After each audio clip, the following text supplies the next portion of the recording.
Let's start. This is the slot about the destination of the future. I will make just a brief introduction, then I have two very interesting use cases and two presentations, and then we will have a conversation with one of the most, advanced and also innovative destinations in Europe. That will be Lugano. It's a destination that we know very well because we work together since the very beginning of the company exists. My name is Mirko Lalli. I'm the CEO and founder of the data appeal company. What we do, just to introduce the topic, is very easy. We collect data for hundreds of data sources, and we use this AI to extract value from the data. We use AI from the very beginning. So we use AI since 2014, even without saying that we are using AI. And the aim is to help destination to take better decisions based on data. We have acquired Mabrian Technologies, is a Spanish company, and with that acquisition, we are working with more than 300 destinations in 51 different countries around the world. And the aim, it's clear. So we want to rebuild a sort of digital image of a destination through data to better understand all the dynamics and maybe if you're curious about that, let's talk with us. There is a lot of us here. There is Mario, Virginia, a lot of people of us that are sticking around. So I want to just introduce the panel of today through some topics. This is the first topics. It's destination of the future have to take in consideration balance between tourists and locals, balance between the new behavior that are induced by AI and how the destination may react. The second topic is, indeed, the traveler's behavior. Never like before, the arrival of AI is changing with a speed that was unseen before the traveler's behavior, everywhere in the world.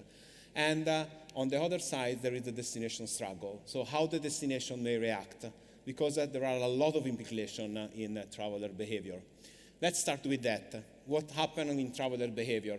I take this very moment as a game-changing. So when OpenAI announced ChatGPT the 13th November of 2022, something started. It's like an avalanche. Something started, and I think it's way more than a technological revolution. It's an anthropological revolution because it impacts every aspect of our life. But if we remain strictly on tourism, the behavior of the traveler will be highly impacted.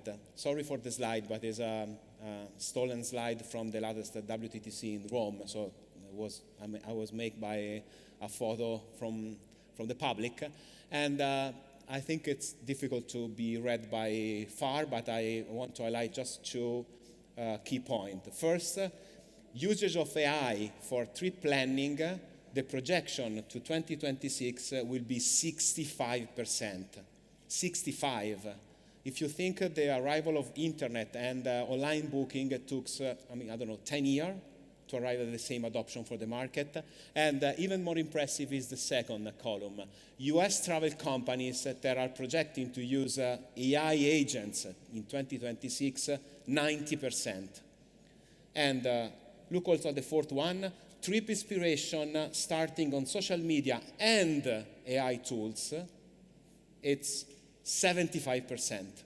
Something is changing. I think it will be very clear that the future, and to me, it's adamant. The future of travel under the profile of B2C, so under the perspective of traveler, will be conversational. We will choose, we will get inspiration, we will decide where to go, chatting somehow on some platform. It could be, there are a lot of experiences. The most advanced is, of course, Google with Gemini. They are incorporating all their facilities for travel. And in the second slot later, we will see also an Italian experience about how to mix hand-picked advices with the power of AI. That's a lot of implication, and I will leave the answer of that implication to the conversation to the guy who will follow me in this slot. Everybody's talking about no-click or zero-click era because people is not clicking anymore. They are searching for something on the chatbot or they are using AI mode on Google, and the brief answer on the top of the results, it's enough. So people is not clicking anymore, and that is a huge implication in the marketing, web marketing, SEO, advertising, whatever. So it's changing, it's rapidly changing all the model. On the other hand, if you look at all the data, it's another stolen slide, sorry, there was a lot of event recently. If you look at all the recent research, the aspiring, for example, just taking that for an example, the aspiring luxury travel prioritize novelty, culture, history, and authentic experience. So how does it work? From one side, everybody is searching for simplification, no friction, but on the other hand, they care a lot about the human aspect of the travel, the connection that may build in the destination. And very fresh report, and I think it's my last slide, from Arrival. Look at what is at the top of the factors for traveler destination choice. Is what Arrival call appeal of the destination. And we were very surprised when we look at that, because appeal, my company is called Data Appeal, and the definition of appeal that Arrival is giving is exactly what we intended, why we decided to use the word appeal. So it's the sum of all the perception, all the digital traces, and not only the brand perception, through all hundreds of channels. And today, it's even more important because it's not only influencing travelers, it's influencing and training also the AI. So the same data that were influencing traveler are actually currently influencing and training all the AI model. So destination in a complex ecosystem, we will go through that. And the second word that I want to leave you with that open question is that one, balance. Balance is a destination is not only balance between local and tourists. It's something a little more complex. It's something that may have basis over basis, look like a pyramid, and only on top you may find the tourist experience. So how can we build that? How can we build through the governance, the education, through a series of layers that, you cannot avoid something, no? It's like a pyramid. If something is missing bottom, you cannot build upon. So on that part, I will call Nick on stage. I will very glad to have Nick on stage. Nick Ola is the founder of Digital Tourist Think Tank. I will good, yeah. It's coming from UK. We were together last week at WTM presenting our partnership, so very glad to have you here. Nick is, it's very young, but he's a veteran of destinations. And introduce yourself and start your presentation. Yes. First of all, does this work? Oh, it does work. Great. Well, first of all, thanks, Mirko. I keep the time. Great right? insights. Don't worry. I think nobody has quite managed to steal slides so eloquently as you have, so I really admire that. And as Mirko said, we're really pleased here at the Digital Tourism Think Tank to be working together with Data Appeal. And in 2026, we're going to be layering in both our membership and our advisory services to Data Appeal's offering, which is really, really exciting. So I'm happy to tell you more about that after today's talk. Well, I thought I would try and kind of give a view on the destination of the future, which I think Mirko has set the scene for really nicely. And I think, as he says, AI is just a topic that we can't ignore. We've tried here at the DTTT to change the subject many, many times, but it always loops back to AI. And that's because it has a profound impact on everything we do. Not only the long-term vision and strategy for how we compete and how we engage with visitors, but also how we ourselves work within our organizations to be more effective, to be more efficient, and to be more productive. So it really has a full inside-out looping effect in terms of the impact that it's having. Now, I'm always a bit cautious to put any kind of data here because, first of all, AI is changing every single day. So whatever's shown to you today will already be out of date by tomorrow. But also, you see so many varying snippets and pieces of data which sometimes show you conflicting snapshots. We work with a partner called GSIQ. They're a fantastic consumer polling firm.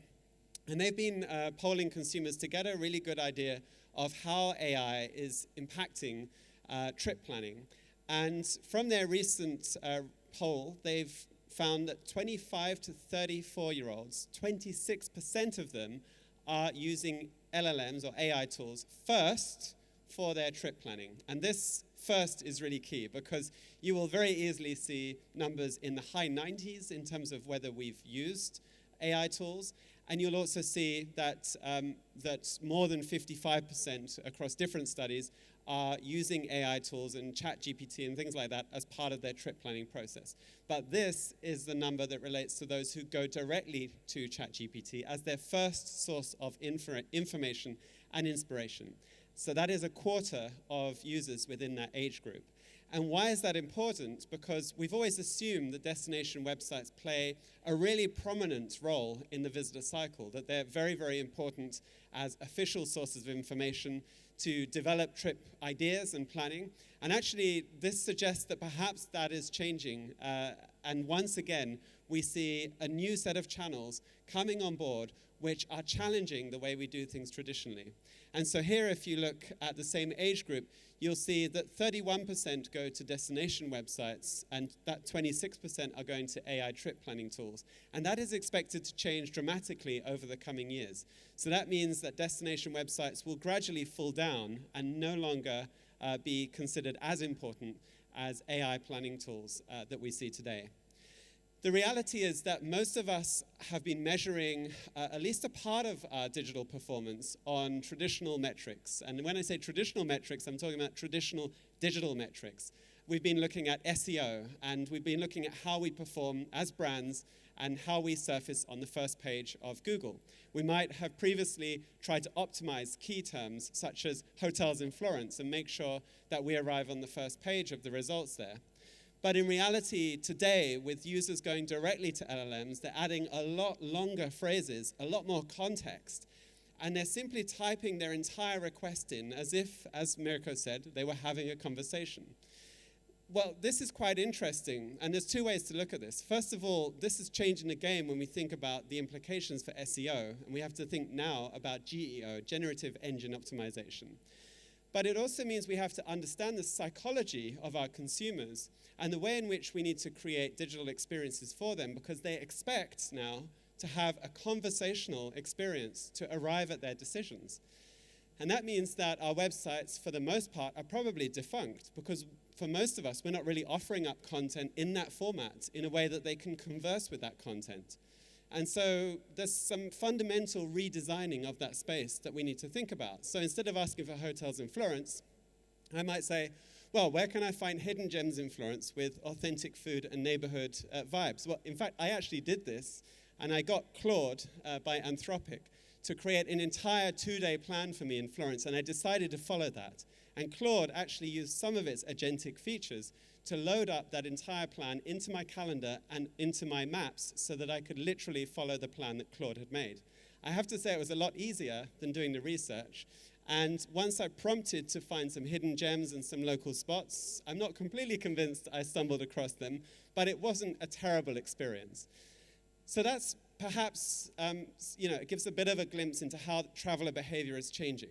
And this is what it used to look like, and we used to focus at least at a destination level, on the top of funnel and how we can optimize the visibility of destinations in that top of funnel space. And we would be able to measure that quite concretely. We could show how much organic traffic we drove. We could show how our SEO performance was standing up against competitors. And we could also measure all sorts of metrics then through our website when we engage and capture that traffic. But today, with ChatGPT, the answer is given directly. Of course, increasingly, we now see the sources are linked and we can find the references, but why would you click through to that source if it's already answered the question for you? And so that makes measurement really, really difficult for destinations. we've been polling destinations on precisely this topic, and we've seen that the majority of destinations in the DTTT's network, that's Digital Tourism Think Tank, by the way, the majority of destinations have seen approximately a 30% drop in organic traffic. And some are freaking out and panicking because they have to report to their board and to their industry, who still want to see the numbers growing and growing and growing, and it's getting harder and harder to do that without just pouring money into that. So measurement is really, really tricky.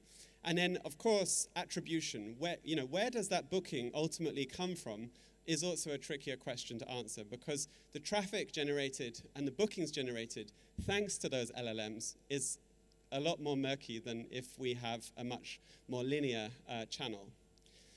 So the truth is that for destination websites that are packed with great content, this is also training data for LLMs. This is also the data that's surfacing within those LLMs amongst all of the other content about the destination that's out there. And we talk a lot about bias with AI, and of course that's another factor. And we talk about bias in terms of representation, who's represented in an image, for example. But bias can also be very simple.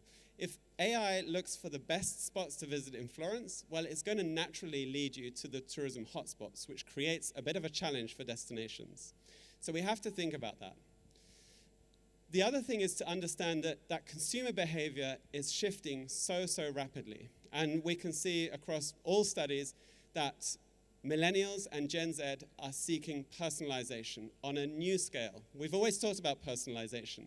This has always been something we wanted to really achieve in marketing. Well, right now, we have the opportunity to completely personalize on a one-to-one basis the digital experiences we create for consumers. So whilst there's a lot of challenges out there, we also see a captive market that is saying, hey, I want something personalized. I want you to give me an experience which is completely unique. And we also have a lot of opportunities to leverage the data that we could potentially get from consumers to offer that. So this requires us to think much more about how we design those digital experiences and to think a bit more about the complexity and how data surfaces in that. I wanted to show you just two examples of destinations that I think are doing interesting work here. So this is Brand USA. So this is the National Tourism Organization for the US. And they've understood that AI is moving really quickly and they need to get on board. So they launched a new campaign where they worked with an AI partner to introduce what they call chat pills. These little buttons at the top are actually pre-designed prompts. So the first thing to understand about AI is there's no point in just putting an AI chat on your site. You're assuming that your guests already know what they want to see and how that should present itself. Yes, of course, for many of them that is the case, but not for everybody. So working with pre-designed prompts is really, really important in any user interface because you narrow down the results, but you still give a good degree of flexibility in terms of what shows up. And so when you click on one of those pre-designed prompts, you get this chat interface. And what they've done, which I really like, and not everybody's doing this, I have to say, is they've created a really rich native interface where the map is loaded alongside the results, and you have rich content as well as that conversational content. And then you can start discussing the plans off the back of that. So the reason I want to show you this is it's a bridge between a fully conversational approach and still curating the content experience. Another great example is Switzerland. They were one of the earliest destinations to invest in the AI integration into their site. And as you can see, they've taken a very similar approach. They understand that we search in a very visual way. We seek inspiration through visual ideas that really conjure up an image of the destination. And they've also understood that maps are really an important part of that because when we visit a place, we struggle to grasp where everything is. And so maps help to orientate our ideas. And so what they've done is they've pulled the data from their own databases into that chat result to present things like events, places to visit, points of interest in a really native way so that you have a very rich chat interface which stirs up the results in a way that can actually create inspiration. Another thing to consider is that the users that use AI first are also a premium market. So, for example, of those that use AI as their primary tool for inspiration, 76% of those within the 18 to 44 bracket are also taking 3 trips or more annually. So this is a really prime target group versus just 25% who are non-AI users. So those that are AI users are also prolific travelers, and they're seeking more experiential forms of travel. So if we look at what that journey looks like, we've gone from a very static, linear approach that I mentioned at the beginning. We're somewhere in the middle to the end of this where it's very dynamic. Where we can go is completely one-to-one and 100% personalized. Eventually, where AI supports AI to make trip planning decisions and is smarter than us. And this is what I think is interesting. We hear a lot about agentic applications and the potential. But what does that mean? That means that we are moving to a point where today we integrate AI into our own applications. But tomorrow, we might be looking at a future where we integrate our own applications into AI, where we pull in our customer profiles, data, and other things that can enrich the offering and create really interesting results. And what's enabling this is Model Context Protocol. This is an open standard that all of the LLMs are using, and it allows us to provide our data to LLMs to drive applications and enhance the experience and what we can get out of it. So, to wrap up, there are many, many opportunities. As Mirko said, the drive towards conversational experiences is probably the most dominant one. We also have opportunities to digitally augment product and really transform the experience, and obviously offer more personalized recommendations. And lastly, when we look at the opportunity, it's no longer promotion and marketing. It's thinking about digital service design, how we can create digital experiences by training AI tools to give the right results through data, by offering adaptive and dynamic trip planning that's completely personalized, and offering conversational discovery, which is relevant to the experience that we want our visitors to have. On that note, I'll say thank you very much for your attention, and I'll hand back to Mirko. Nick. Thank you, Nick. I think it's perfect. Your presentation, it's really clever. I wouldn't doubt about that. And I think it's the following one. It's perfect. It's the perfect continuum of the presentation. The mic and the power. So, hello everybody. Thank you for this opportunity. I really appreciate your introduction, Mirko, and also your speech, Nicolas. We are St. Elmo's Tourism. We are an international agency. We are a marketing and consultancy agency, and we work for tourism. We have many destinations as a client in Germany, Austria, Switzerland, and Italy as well. In the last few months, we start our meetings quite often with this question. Are you as a destination, or are the destination AI ready? And which means with this question, we have two kind of answers. From one side, Nicolas already explains quite well, we are already in this world. And I can really go through very quickly to this process because it's basically what Nick already present. We will have next year what can be called a travel AI agent, which basically, if you ask for planning a trip, they will break down travel into tasks. So they will check the route, they will look for hospitality, highlights, point of interest, and the weather. And then, of course, they will look for your website, and they will collect and identify relevant information and put together all of this information. And in the end, they will select different booking options, they will choose experience, and then we'll design an itinerary, compare it, conclude it, and providing to you the final plan. But what is important for destination for us is these two things. They will choose experience based on your preference.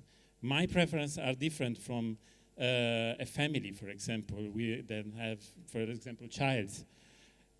And the AI agent will know you and will propose perfectly experience based on your interest. And this is the first thing. And the second, they will select for you the perfect itinerary. So the real channel for the DMOs, for us, is providing relevant content for AI, as Nick said. So the next question is how to be relevant for AI agents in the future. And we work on the brand for the destination. We developed in the last years a model which is called Place Brand, where using this model, of course, we work to find the real essence of a destination. Of course, we work on identity, we work on the uniqueness, on the storytelling, and so on. But in this model, there are also two nice working areas, which is called what we call a place making, how to make a place, and on the other side, a place marketing, how to promote a place. And I have a couple of examples for you today, a couple of best practice that we did in the last year.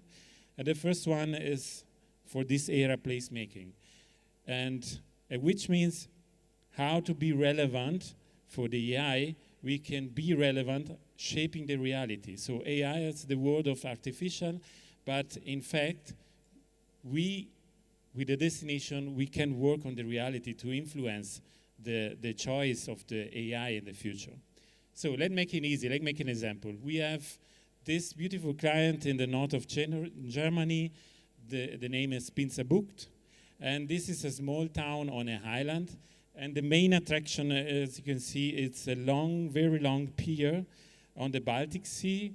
As you can see, they have 9,000 reviews on Google, just on Google. People go there during the high season. It's very, very beautiful. You have a very beautiful view of the sea, and people just go on this pier, and they have some nice time during the holidays.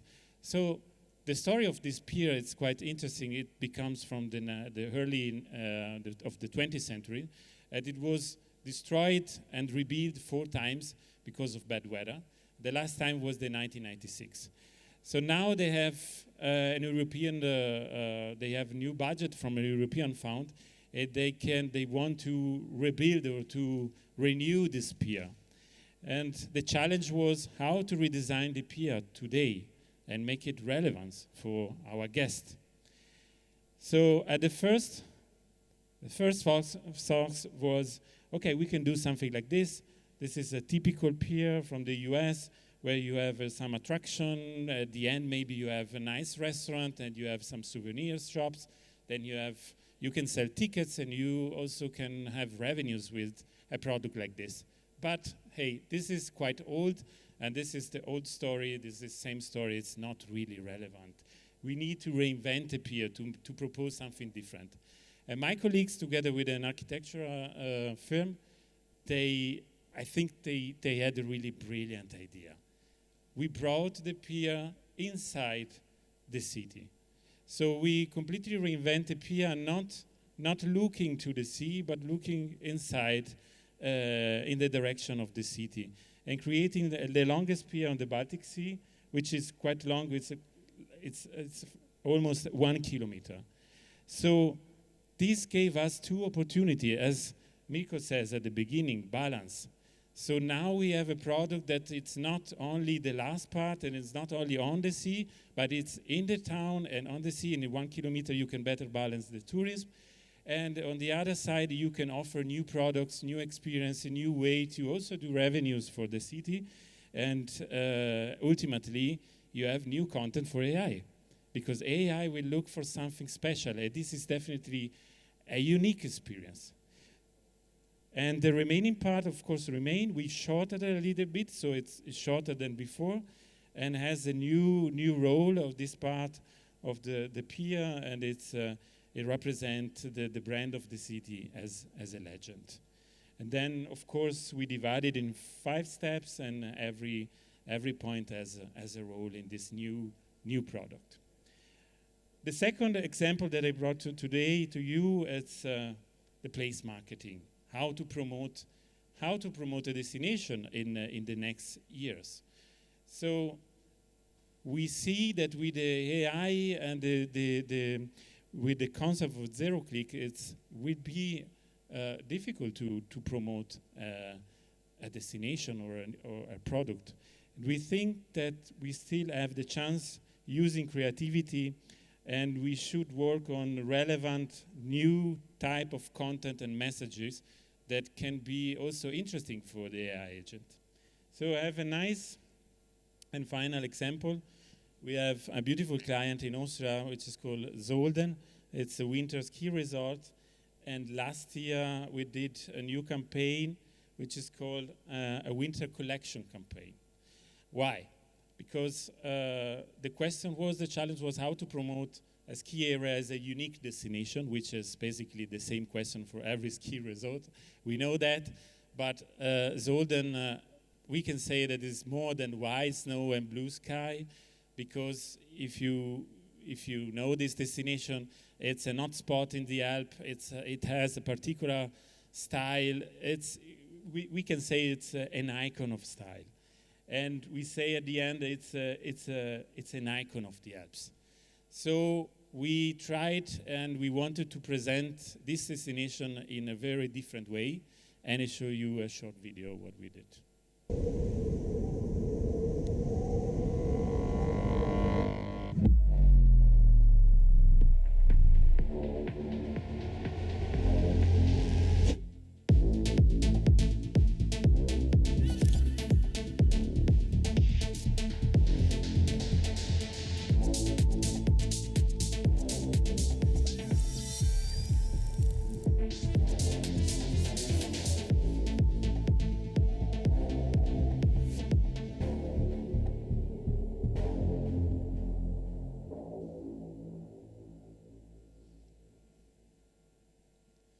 So we presented Zolden as a fashion brand, something that is completely different from any other ski resort in the Alps. And this brings this destination to another level, which is just not comparable. And we hired high models and the best photograph, and we even did a collection for Zolden that was in a limited edition, and we presented the new season, the last season in 2025, as a fashion new collection where you want to go and to visit the next year. Then, of course, did the same also for the summer collection.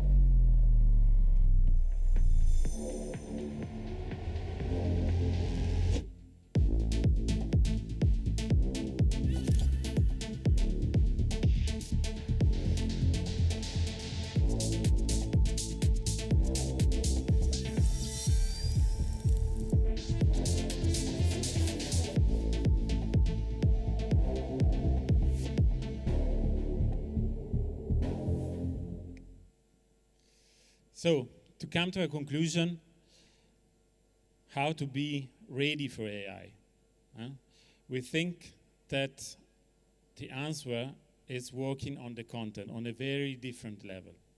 From one side, we have to focus what we have in the destination, to work on making the place, and to produce and to offer high value and balance and new experience. And on the other side, we have to promote our area with relevant content and messages, because this guy, the travel AI agent, is looking for you. Thank you very much.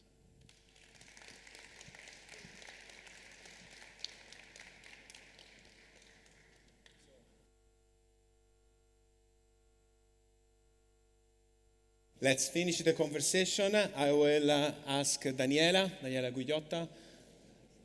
She's the director of marketing of Lugano Turismo. And I ask also you guys to come on the stage with us, because we were very good. We have plenty of time.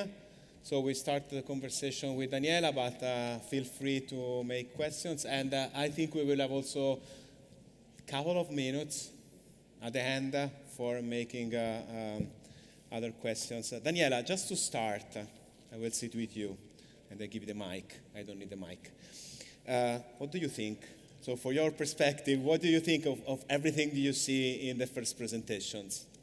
Well, I had the opportunity to also listen to some panels today, and AI is definitely the word that we're looking at, but there is still some conflicting information, I should say, because after all, we're in travel and tourism industry, and we can't forget that we talk about experiences, and experiences is made of people. And even when we analyze data, and we have a lot of sources of information, I will go into detail about data, we still have data from the experiences and from the digital traces that our tourists and visitors leave. So whether it's on feedbacks from their travel experience on the OTA portals or on booking engines, the traces come from the information we receive, which combined with other data we have available, help us then develop experiences for the future and have them made accessible for information also in the future in AI. And I will anticipate something that we'll talk later. Are you envisioning that for Lugano? Are you making something for, working on contents that shapes products, also the offering, it's part of every DMO today in this new scenario. Are you doing something in that direction? Yes. We're obviously looking at that, and I was happy to see the example that you made about Switzerland tourism. We work also constantly looking at Switzerland tourism on the new technologies that are utilized, and of course we're looking into AI ourselves for a future application for the fruition of information, because that's something we cannot stand behind. And in terms of content, obviously it's interesting to see also, as I said, I listened to some panels and I heard what was said to who spoke before me. Content is still very relevant, and as a representative of a DMO, I'm still in the customer journeys process, and I have to ensure that I'm still the relevant source of information, no matter how they get to the destination and no matter how they look for the information, because that's quite relevant. Yeah. So I have to ask you that, because there is a reason why we invited Daniela here, because I started the company in 2014, and in 2016 Lugano was our first client in the destination category. So we had at the time a terrible product. We were pretending to be serious with data, and we were trying at it. But I was surprised how a small destination, it's very relevant in the area, was so innovative in the usage of data, and a decade before all the others. Can you explain how you're using the data? Because you're using data in every part of your daily job, even to designing the experience, to understanding traveler behavior. So what's We have different sources of information, of course, in the marketing department, because that's a source for us of revenue. I look at overnights and stays, which is historic data, but I also have to look at trends and to make sure that the trends that are coming up, I have some factual information. I do analyze, for instance, data from Data Peel, where I can see which are the markets that my visitors come from, not only from the overnights, but also from the digital traces they leave. I can see trends, for instance. I can see which are the periods of the year where I get most of the visits, as I said, not only based on the data that is from overnights, which we get from the Federal Bureau of Statistics, but I can see what kind of traveler is coming from which market and where do they mostly come from and where do they like to stay. There are some travelers that would prefer to spend time in areas of our small region, I should say, that are more in the countryside. Others prefer to stay in the city. I can also see which are the most relevant attractions that they go visit. And this we can combine with other data that we have available, for instance, by forecasting. We can study these trends, forecast with other data that we match, for instance, H Benchmark, some of you may know the company, to predict, analyze, and also plan marketing campaigns.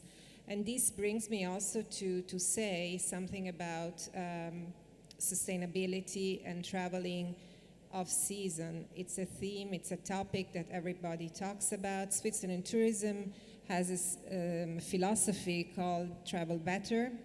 We as well have adopted this philosophy, and we try to stream the flows of tourism. We look at which are the most popular months of travel and try to give incentives to visit the destination, which is a 365-day destination, also not in the focus months. Also to ensure that the experience is even better than they normally it's can that find. that you call sustainable? Yes, we are proud also to be part of the Sustainable program.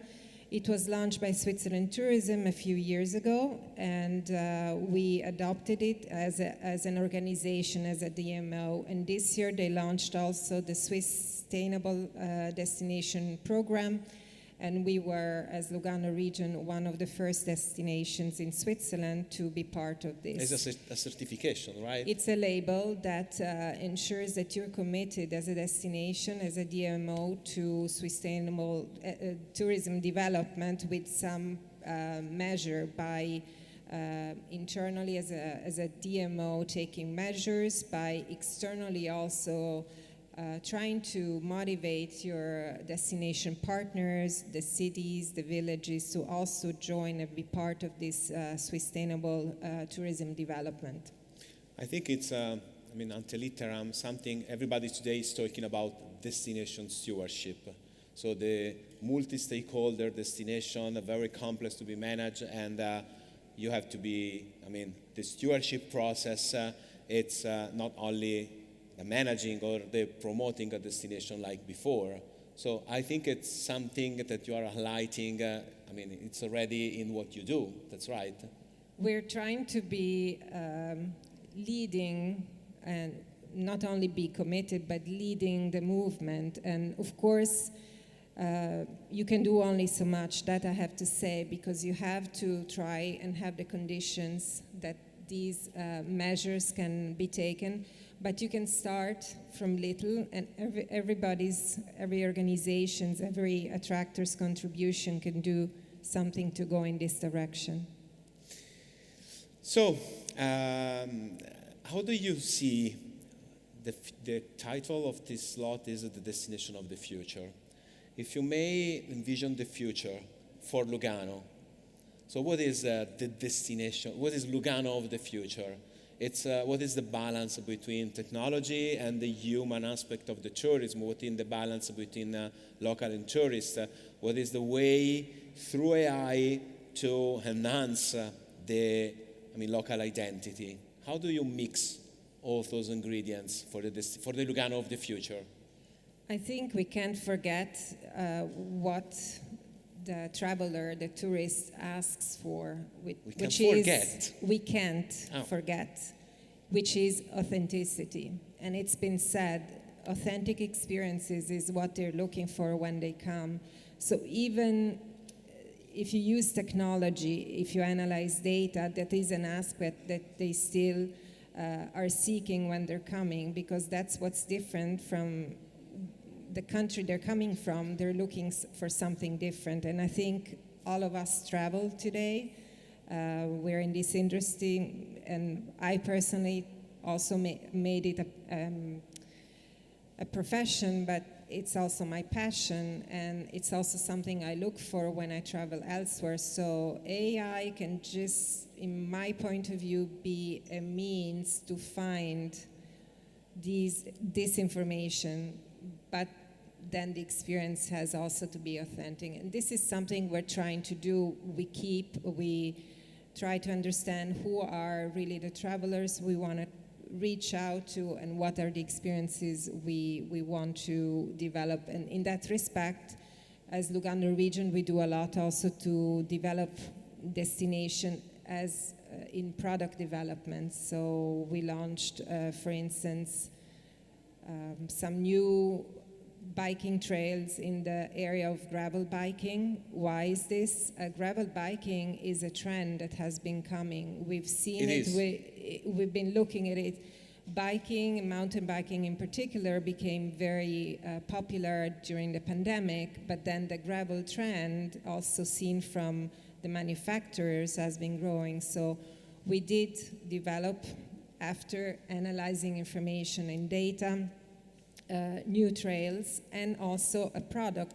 It's not just about the trails, but what do they find when they come to our destination.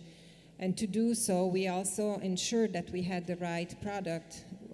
We had already bike-friendly hotels. We had a collaboration for this fall with Uber Bike.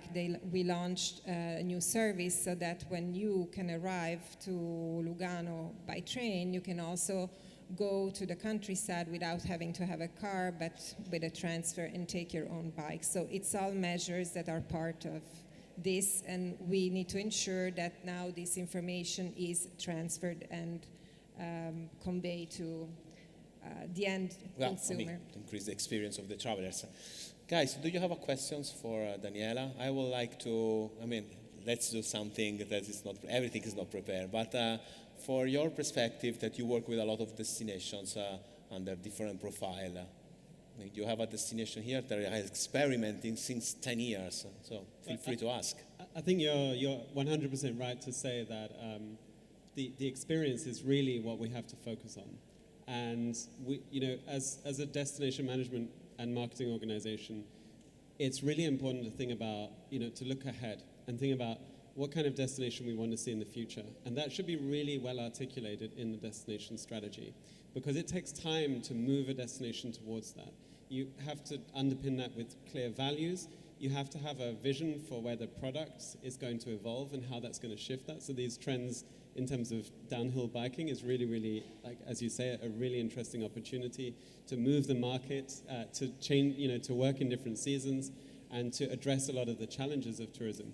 And then when we think about the AI world that we're living in, this is a really crucial point.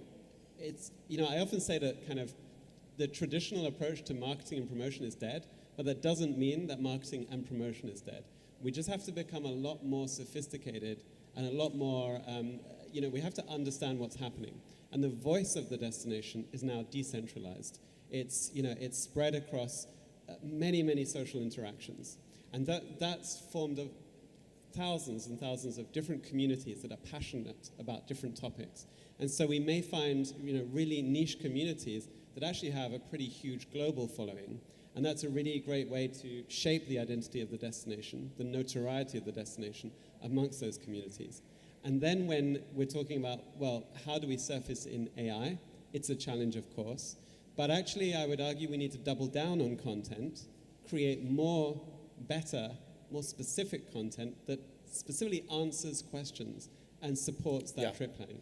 Because the frustration that I have every time I visit any destination, every destination so far, is I cannot get more than a generic overview, to the point where this week I found I won't say which destination, I found a destination page that said quiet spots. This is what I was looking for. And then the page on the quiet spots went on to describe what a quiet spot was, explaining that it was a spot that is quiet and that I can find somewhere peaceful and relaxing. It didn't give me any information.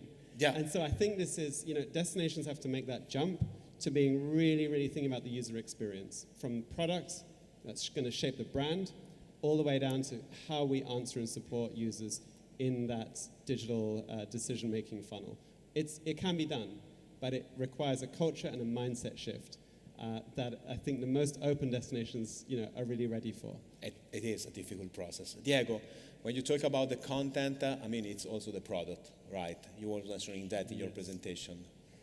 Yes, definitely. I agree with you, and I don't have a question, but I have a quick consideration. I really trust in the word authenticity. I think it's the key, and I think a destination doesn't have to follow trends. They have to understand trends and use these trends, creating new products like the bike, like the example that you mentioned, but must be related to the authenticity to your place and another place. So this is my. Thank you, guys. I think it was an interesting journey today. Thank you, Diego. Thank you, Nick. Thank you, Daniela. I will stay on stage because I will substitute Silvia, that is sick today. Thank you. Thank you. Don't remember the interview with Virginia there. Yeah, don't worry. So I will call on stage. Don't go away because we continue the conversation and we will go in continuity. The second slot, it's even Daniela mentioned that. So when people get there, so it's the mobility and and we stay also to the authenticity. And I will call on stage in 5 minutes the other people. So just stay here, don't go away. We have 5 minutes break.